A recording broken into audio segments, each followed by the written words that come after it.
Fil-bidu ta' din il-leġislatura f'Marzu 2013, l-assorbiment ta' fondi Ewropej għas-snin 2007-2013 kien ta' 30% biss.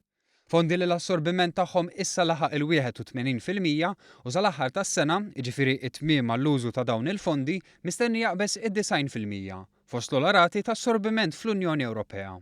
Ħabbar dan id-Deputat Prim Ministru Louis Grech f'konferenza tal-aħbarijiet flimkien mal-Kummissarju Ewropew għall-Politika Reġjonali Corina Cretu. Cretu li faħret lil Malta għal mod kif qed tassorbi l-fondi Ewropej. Żiedet tgħid li hija ottimista li sal-aħħar tas-sena pajjiżna jagħmel l-aqwa użu mill-fondi 2013 li għadhom disponibbli. Malta is not a country to say that we'll lose money.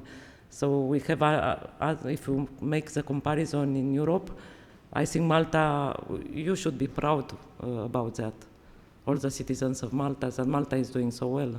Mistoqsi minn One News dwar kif il-Gvern se jagħmel b'mod li ma jintilfux fondi Ewropej għal perjodu 2014-2020, id-Deputat Prim Ministru sostna li qed issir ħidma biex il-proċess ma jeħilx għal xejn.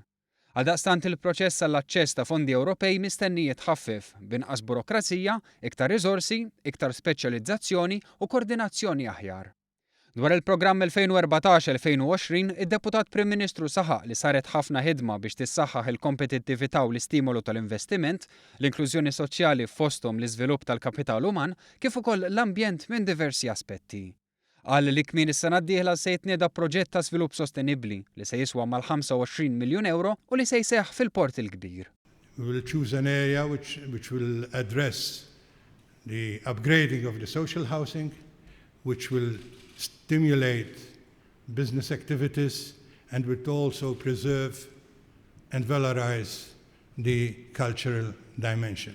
Cretu innutat li minkejja l-isfidi internazzjonali pajjiżna għandu ekonomija sostenibbli, rata ta' qatt baxxa u tkabbir stabbli.